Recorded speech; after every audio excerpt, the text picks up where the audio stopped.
1 कोटी, 2 कोटी, 3 कोटी, नाही 5 कोटी, नाही जरा थांबा, हा आकडा कमी पडतोय. 100 कोटी, 200 कोटी, 300 कोटी, नाही 650 कोटी.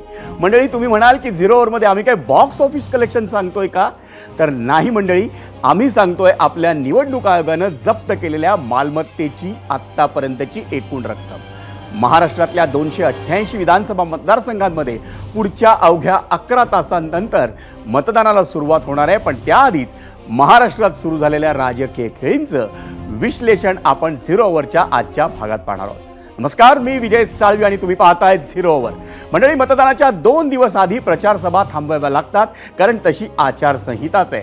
मग मतदानाआधीच 48 तास काय असतं? तर आयोगाच्या नियमांनुसार याच 48 तासांना सायलेन्स पिरियड असं म्हणतात. या 2 दिवसात उमेदवारांनी कोणताही प्रचार करायचा नसतो आणि त्या नियमांचं उल्लंघन झालं तर संबंधित उमेदवारांवर आयोग कारवाईही करू शकतं. आता हे मी आज का सांगतोय तर तुम्हा सगळ्यांना माहिती आहे की खरा प्रचार याच 2 दिवसांमध्ये होतो आणि तोही छुप्या पद्धतीनं. कोणी गावातल्या पारांवर बैठका घेतं, तर कोणी कार्यकर्त्यांसोबत देवदर्शनाला जातं. पण मंडळी, याच धामधुमीत पैसे वाटपाचाही कार्यक्रम गुपचूप सुरू असतो असं सांगितलं जातं आणि आताही तसंच आहे. तुम्ही म्हणाल की माझ्या वक्तव्याला आधार काय? तर जसं आम्ही सुरुवातीलाच सांगितलं की राज्यात 15 ऑक्टोबरपासून 19 नोव्हेंबर या कालावधीत तब्बल 672 कोटी रुपयांची मालमत्ता जप्त करण्यात आली. दारूचे किती कंटेनर जप्त करण्यात आले याचाही आकडा मोठा आहे आणि विरोधकही त्यावरूनच आक्रमक झाले. मंडळी, मतदानाच्या किंबहुना जी आदली रात्र असते ती वैऱ्याची आहे असं म्हणतात आणि त्याला कारण कदाचित पैसे वाटपही असू शकेल. पण आणखी एक कारण आहे, ते म्हणजे राजकीय पक्षांमधले राडे. गेल्या 24 तासांमध्ये झालेल्या मोठ्या राड्यांची संख्या ही 10च्या घरात आहे. त्यात माजी गृहमंत्री अनिल देशमुखांच्या गाडीवरील दगडफेक ते उमेदवारांची पळवापळवी, हे सगळं आपण आजच्या झिरो ओव्हरच्या भागात पाहणार आहोत. पण सुरुवातीला महायुतीला बसलेल्या सर्वात मोठ्या धक्क्यानं.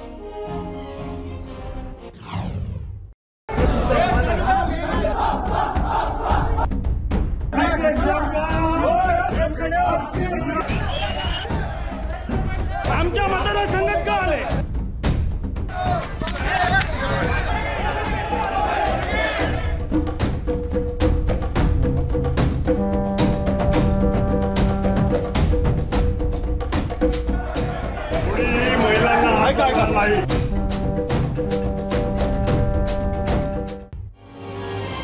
मंडळी, पैसे वाटपाच्या आरोपांवरून झालेला हा सगळा राडा झालाय तो मुंबई नजीकच्या नालासोपारा मतदारसंघांमधल्या विरार पूर्व परिसरात.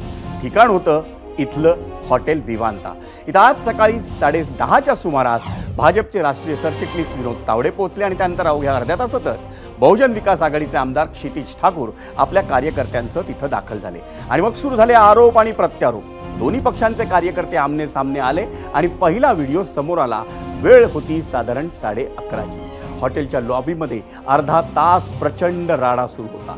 पहिल्या व्हिडिओत क्षितिज ठाकूर एका टेबलावर उभे आहेत आणि त्यांच्या हातात एक डायरी आहे आणि ते मोठ्या त्वेषानं विनोद तावडेंना जाब विचारतात. त्यांनी तावडेंवर मतदारसंघात पैसे वाटप करण्यासाठी आल्याचा आरोपही केला आणि दोन्ही पक्षांचे कार्यकर्ते एकमेकांना धक्काबुक्की करू लागले. काही कार्यकर्त्यांचे तर कपडेही फाटल्याचं दिसून येत आहे. आणि मग अचानक मोठी घोषणाबाजी सुरू झाली. साधारण 1:15च्या सुमारास बवियाचे म्हणजे बहुजन विकास आघाडीचे अध्यक्ष हितेंद्र ठाकूर हे घटनास्थळी पोहोचले. त्यापाठोपाठ पोलिसांची फौजही पोहोचली. ठाकूर पितापुत्र आणि विनोद तावडेंमध्ये चर्चा सुरू झाली. पोलिसही तिथे होते. तुम्ही पैसे वाटण्यासाठी का आलात असा सवाल हितेंद्र ठाकूर तावडेंना विचारत असल्याचाही व्हिडिओ समोर आला.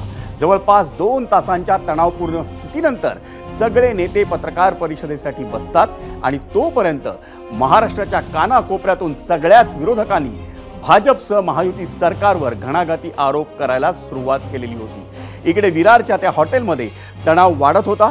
हॉटेलमध्ये तावडे आणि ठाकूरांची पत्रकार परिषद सुरू झाली. ती सुरू होते न होते तोच आयोगानं ती थांबवली आणि तावडेंवर आचारसंहितेच्या उल्लंघन प्रकरणात गुन्ह्याची नोंद झाली. साधारण दुपारी 3च्या आसपास तिन्ही नेते एकाच गाडीतून हॉटेलमधून बाहेर पडले.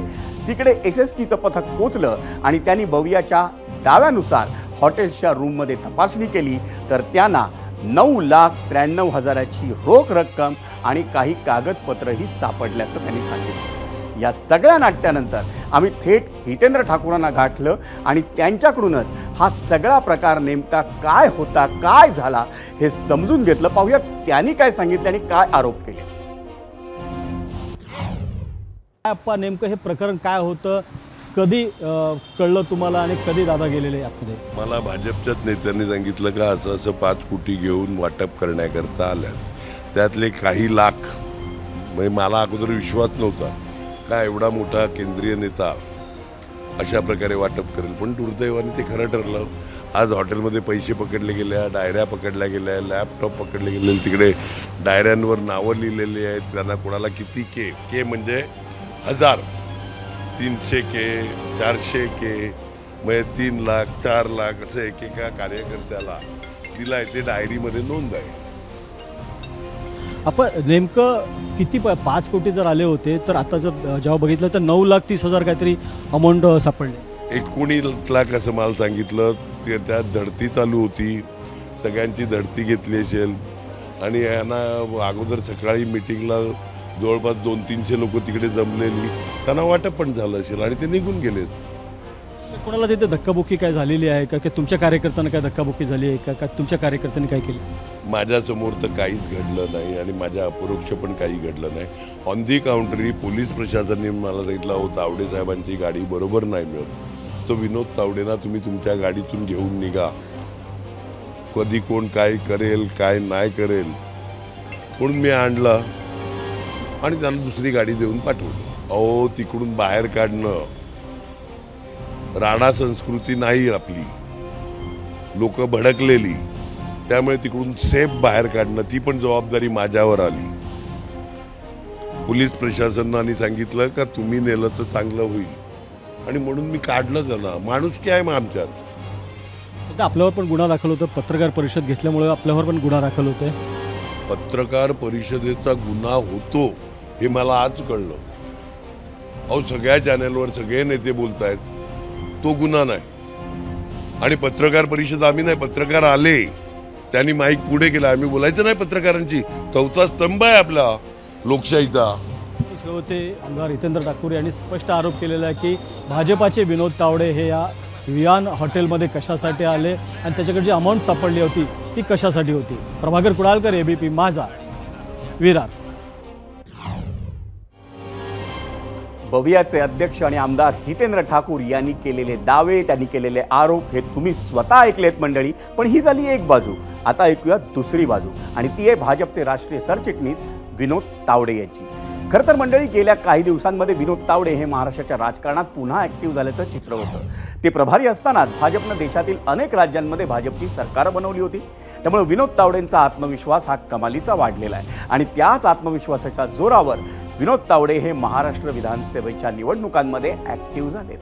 कधी काळी मुख्यमंत्री पदाच्या शर्यतीत असलेले तावडे आधी राज्याच्या राजकारणातून बाहेर गेले आणि गेल्या काही वर्षांमध्ये ते भाजपच्या राष्ट्रीय फळीत जाऊन पोहोचले.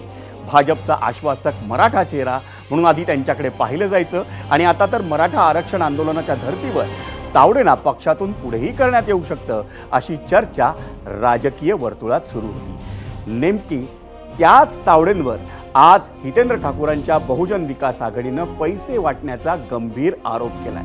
पण धक्कादायक बाब म्हणजे भवियाचे अध्यक्ष हितेंद्र ठाकूरांनी भाजपवाल्यांनीच आपल्याला ही माहिती दिली होती असा खळबळजनक आरोपही केलाय.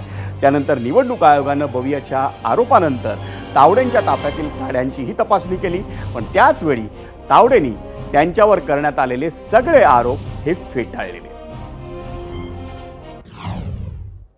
चुनाव के दिन की जो आचार संहिता होती है कि जो वोटिंग मशीन है उस पर सील कैसे लगना है, सील आखिर में कैसे होना है, ऑब्जेक्शन अगर लेना है तो क्या करना होता है, ऐसी जो हम 12 बातें बताते हैं वो बताने के लिए पहुंचा था.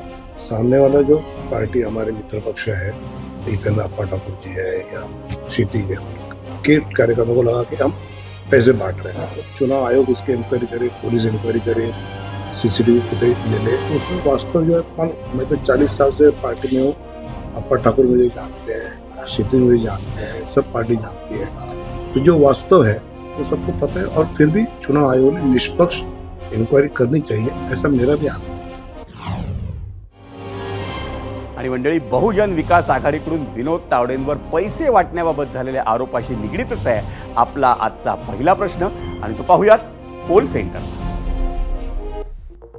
आजचा पहिला प्रश्न, विरारमध्ये विनोद तावडे पैसे वाटण्यासाठी आले होते असा बवियाचा आरोप, कार्यकर्त्यांमध्ये मोठा राडा, राज्यात महायुतीला फटका बसेल का? होय आणि नाही असे 2 पर्याय आम्ही आपल्याला दिलेले होते. आणि या सगळ्या प्रकरणात भाजपचे राष्ट्रीय सरचिटणीस विनोद तावडेंनी त्यांच्यावरचे आरोप हे फेटाळलेले असले तरी विरोधक मात्र या प्रकरणात आक्रमक झाले. त्यांच्याही प्रतिक्रिया आपण पाहणार आहोत, पण आधी पाहूयात विनोद तावडेंच्या बचावासाठी भाजपकडून उतरलेल्या नेत्यांच्या प्रतिक्रिया. ते काय म्हणतात? विनोद तावडे राष्ट्रीय महासचिव आहे.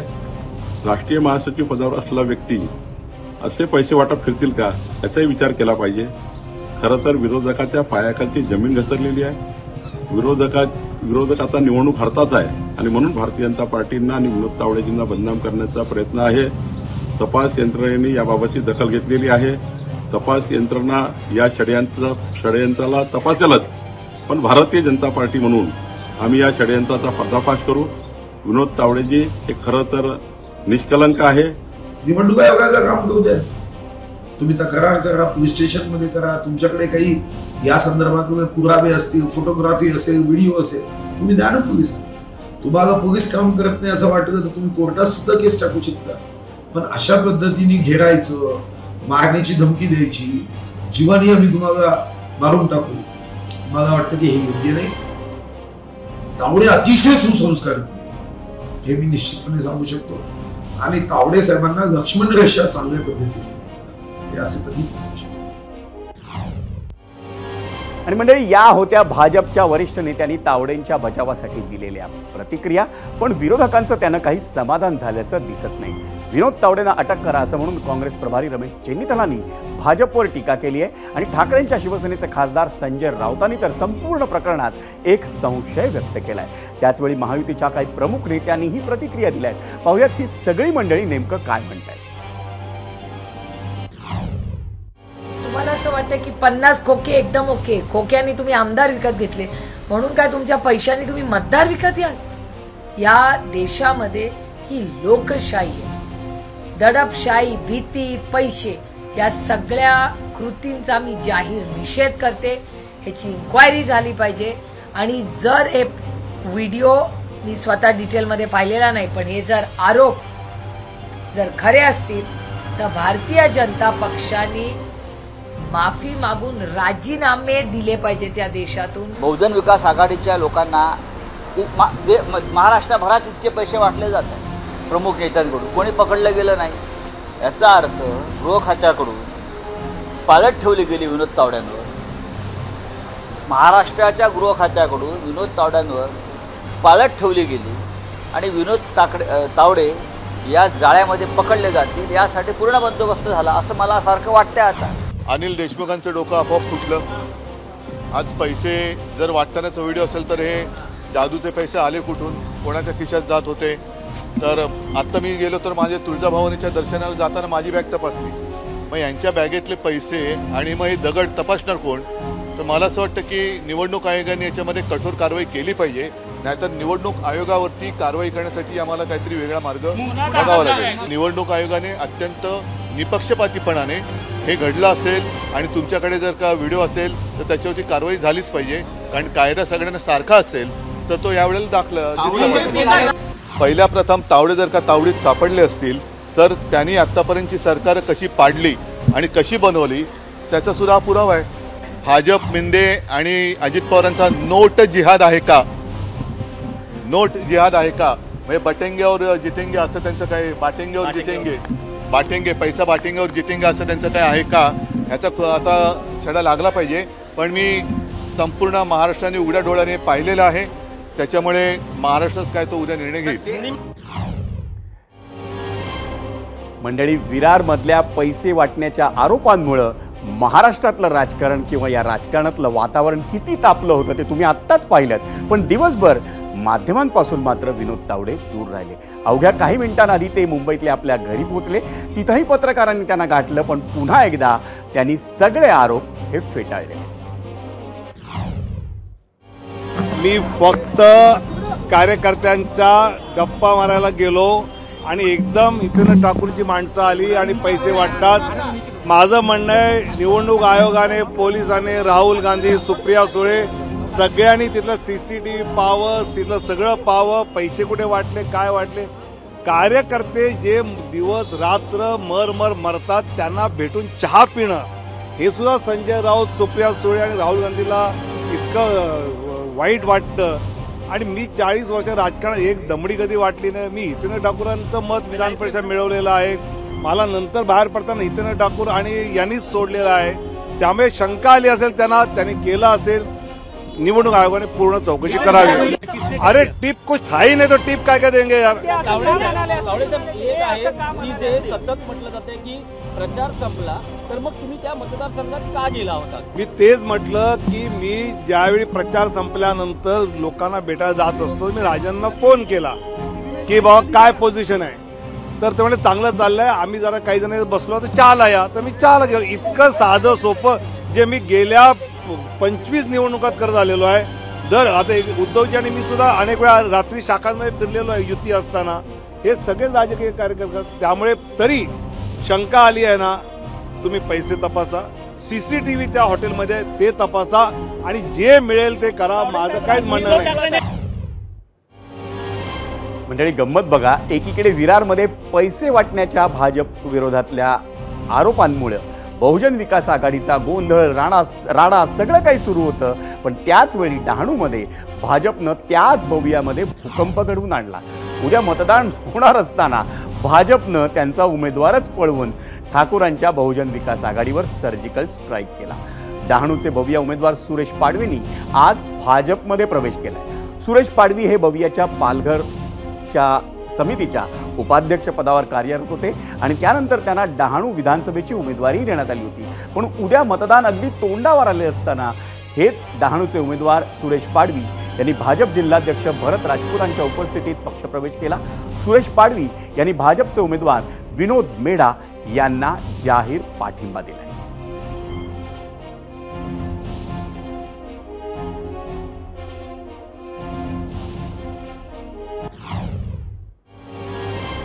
मंडळी, विनोद तावडेंवर आरोप झाल्याच्या काही तासांनंतरच अहिल्यानगर जिल्ह्यातील कर्जत जामखेड मतदारसंघातही असाच एक कथित प्रकार घडलाय। रोहित पवारांच्या कंपनीचा एक कर्मचारी मतदारांना पैसे वाटतोय असा आरोप भाजपनं केला आणि दृश्यामध्ये या व्यक्तीच्या हातात 500 रुपयांच्या नोटा आणि एक यादीही दिसते। या यादीत अनेक नावांसमोर दारू असं लिहिलंय। अद्याप गुन्हा दाखल झालेला नाही, पण पोलीस सध्या त्या व्यक्तीची चौकशी करतायत।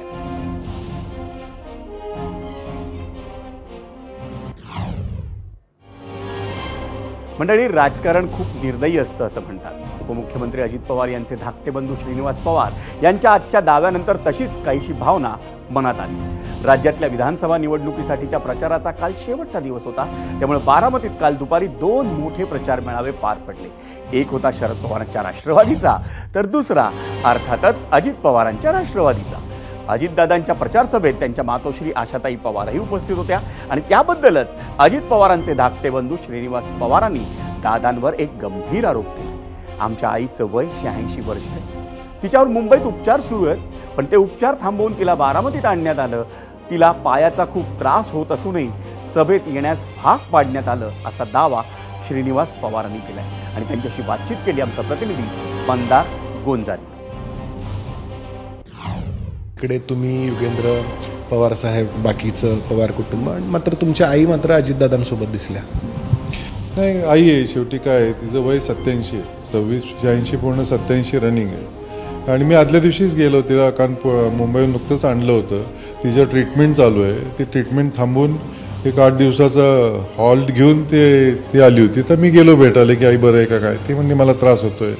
तर मी म्हटलं माझ्या कानावर आले की तू सभेला वगैरे जाणार आहे असं का। बारामतीमध्ये चर्चा होती की ते आणणार आहेत आईला ह्याच्यामध्ये, ते म्हणले नाही मला 2 पावलं चालवत नाही आहे, मला खूप त्रास होतोय, तर मी काही जाणार नाही। म्हणलं ठीक आहे, काही काळजी करू नको, जे काय होईल ते होईल, तू त्याचं काही मनाला लावून घेऊ नको। आदल्या दिवशी भेटलं तेव्हा तुम्हाला म्हणाले की जाणार नाही? हो, आदल्या दिवशी भेटलं तेव्हा ती म्हणली मी काय जाणार नाही। मी म्हणलं ठीक आहे। काल त्या ठिकाणी होतं ते ठीक आहे, ठराविक वयानंतर बऱ्याच गोष्टी तुम्हाला परस्वाधीन होतात आणि त्या दुसऱ्यावरती अवलंबून राहावं लागतं आणि ते करावं लागतं. त्यामुळे मला काही त्याच्याबद्दल बोलायचं. ट्रीटमेंट सुरू होती ती थांबवण्यात आली आणि त्यांना इकडे आणण्यात आलं आणि त्रास होत होता आणि तरी त्या सभेला गेल्या असं तुम्ही म्हणता? हो बरोबर. नाही पण ती परत जाणार आहे आता 25ला.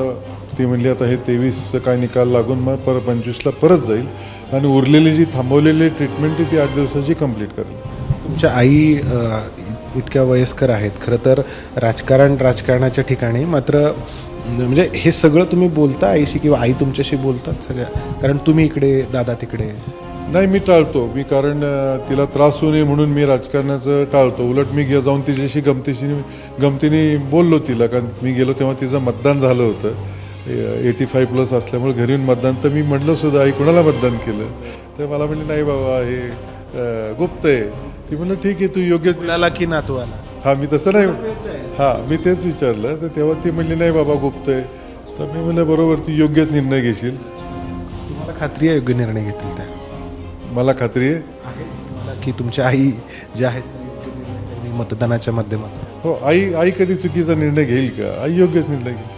तर श्रीनिवास पवार आहेत, त्यांनी त्यांचा दावा जो आहे तो केलेला आहे. प्रत्येकजण आपला दावा करत आहे. मात्र बारामतीच्या राजकारणाचं बदललेलं रूप या ठिकाणी पदोपदी पाहायला मिळत आहे. कॅमेरामन अमोल गवळे, समंदार गुंजारी, ABP माझा, बारामती. मंडळी तुम्हीच ऐकले श्रीनिवास पवार काय म्हणाले. पण अजित पवारांचे धाकटे चिरंजीव जय पवार यांनी आपल्या काकांचे म्हणजे श्रीनिवास पवारांचे सर्व आरोप खोडून काढले. बारामतीला जाण्याचा निर्णय हा आजीनंच घेतला, तिला कुणीही सक्ती केलेली नव्हती असं जय म्हणाले. काही आठवड्यांपूर्वी जेव्हा आजींची तब्येत खराब झाली तेव्हा दादांनीच कष्ट घेतले, दादांचीच काळजी होती. दादा स्वतःच्या दौऱ्यातनं बारामतीत आले, बारामतीवरनं स्वतः ते आजींना मुंबईला घेऊन गेले. तिथं आजींची सर्जरी झाली. आजी आतापर्यंत मुंबईतच होत्या आणि आजींनी स्वतः, बघा आजी सगळ्यात वरिष्ठ आहेत आमच्या कुटुंबातले, त्यांनी स्वतःनी निर्णय घेतला बारामती यायचा आणि स्वतःनी निर्णय घेतला सभेत यायचा. आणि मंडळी 0 ओव्हरमध्ये पुन्हा वळूयात विनोद तावडेंच्या मुद्द्याकडे. 0 ओव्हरमधला आपला आजचा पहिला प्रश्न हा विरारमधल्या पैसे वाटपाच्या आरोपाबाबत होता. त्यावर ABP माझाच्या शेकडो प्रेक्षकांनी सोशल मीडियावर प्रतिक्रिया दिल्यात. त्यातल्या काही निवडक प्रतिक्रिया आपल्याला पाहायच्या आहेत या मीडिया सेंटरला. पण आधी पाहूयात आपला आजचा पहिला प्रश्न काय होता. आजचा प्रश्न होता, विरारमध्ये विनोद तावडे पैसे वाटण्यासाठी आले होते असा बवियाचा आरोप. कार्यकर्त्यांमध्ये मोठा राडा. राज्यात महायुतीला याचा फटका बसेल का? होय आणि नाही असे 2 पर्याय आम्ही आपल्याला दिलेले होते. एक्सवर स्वप्नील परखड म्हणतायत महाराष्ट्रातील निवडणूक संपली आहे, नेते मंडळींनी आता जनतेच्या प्रश्नावर लक्ष द्यावे हीच अपेक्षा. यूट्यूबवर रितेश शिंदे म्हणतायत चोरी करणं गुन्हा नाही पण चोरी करताना पकडलं जाणं हा गुन्हा आहे. यूट्यूबवर मोहम्मद हन्नूर म्हणतायत नक्कीच फटका बसेल.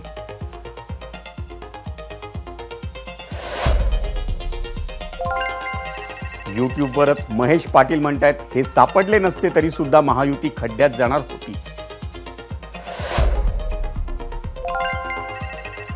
यूट्यूबवरच सचिन होळकर म्हणतायत फटका तर नक्की बसेल. इंस्टाग्रामवर श्रीपाल सोनटक्के म्हणतायत काही होणार नाही, लोक सर्व विसरतात.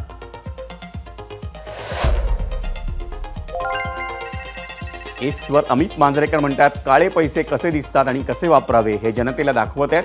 पण हा पैसा जनतेच्या घामाचा, नेते मंडळींनी चोरलेला पैसा आहे. पण जनता मताचा वापर करून तो पैसा वसूल करू शकते. जय हो लोकशाही. एक्सवरच अनंत बोरसे म्हणतायत सत्ता मिळाल्यानंतर भाजप सर्वात श्रीमंत झाला. देशभर आलिशान कार्यालये कशी थाटली गेली. निवडणूक रोखे योजनेचा सर्वात मोठा लाभार्थी कोण ठरला हे जनतेला माहीत आहे. इंस्टाग्रामवर प्रितेश ओस्तवाल म्हणतायत लाडकी खुर्ची वाचवण्यासाठी अनुदान आहे हे तर. फेसबुकवर सतीश कांदळकर म्हणतायत महायुतीला 100% फटका बसणार. एक्सवर कौस्तुभ टांगसाळी म्हणतायत ठाकूर यांच्या बवियानं वसई विरारमध्ये आजपर्यंत काय गुंडगिरी आणि घोटाळे केले ते कसं काय विसरतात लोक.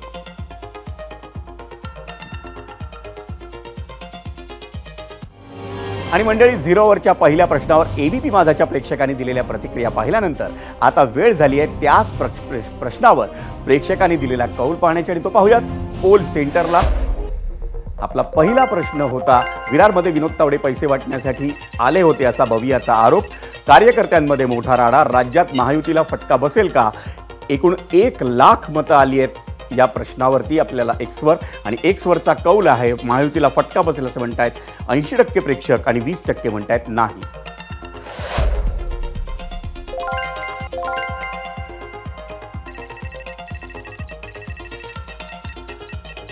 हा कौल एक्सचा आहे, मगाचा यूट्यूबचा होता. 63% प्रेक्षक म्हणतायत होय आणि 37% म्हणतायत नाही. इंस्टाग्रामवर कौल पाहतो आपण, 70% प्रेक्षक म्हणतायत होय, 30% म्हणतायत नाही.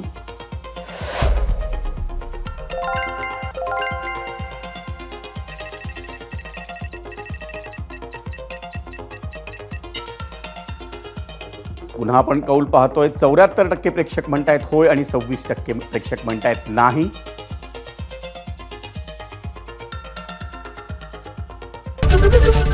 एबीपी माझा, उघडा डोळे बघा नीट.